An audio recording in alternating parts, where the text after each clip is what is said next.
Hey guys, welcome to Great Table Media today. I'm going to give you a recap of the major stories happening in Nigeria today in the political sphere. Now, let's start with this. Group urges Tinubu to review pipeline surveillance arrangement. A Niger Delta group has urged President Tinubu to review the Niger Delta pipeline surveillance. I feel the Niger Delta security was already arranged and handled by Tantita Security, headed by the almighty Tompolo. Which other group are we talking about? Now, let's go into details of this. Now, the group we are talking about is called the Niger Delta Watch. The Niger Delta Safety Watch has asked Tinubu, President Bola Ahmed Tinubu, to immediately review the pipeline surveillance arrangement in the South-South region. In an open letter written by the President, to the President dated 20th February and signed by its spokesman, Ebiwe Koro, the organization expressed concern over ongoing challenges in security of critical oil pipelines, which have contributed to production shortfalls and affected national revenue. The security of a pipeline is vital for national revenue and the stability of the oil sector. We urge the federal government to conduct a thorough and transparent assessment of the current surveillance operation. What's going on? Are you trying to say that the Tantita Security is not doing well?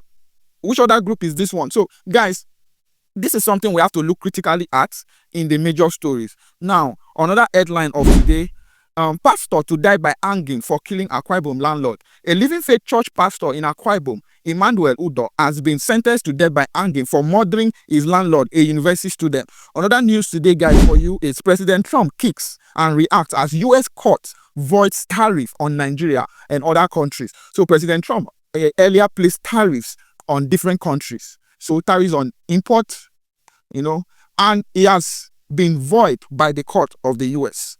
The military has come out to say that there is no compulsory military training for youth. The Nigerian government has officially denied any plans to introduce compulsory military training for Nigerian youth. So, who were the people mongering the rumors that they wanted to do compulsory military training for Nigerian youth? Now, the military emphasizes its commitment to a professional recruitment process. Now, let us be very clear. The youths have lost interest in military because of poor remunerations, poor salary, poor care given to the military officials. If you guys want to, you cannot force people to join the military. If you guys want a better nation, you have to look at the welfare of the already enlisted officers in the Nigerian military across all sectors of the armed forces, in the army, in the navy, in the air force. These young recruits are not treated fairly. They are very, very poor salary structure. And the ordinary average Nigerian on the street is making more than that bi-weekly. So why would they join the military? So you guys need to work on the structure. Another major headlines today, guys, which will bring us to a broader perspective and review of this news and the top story, will be about Nigeria's debt.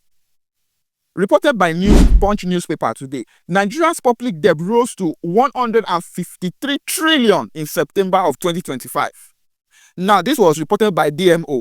Nigeria's public debt climbed up to 153 trillion in September 2025, a quarterly increase of about 893 billion naira.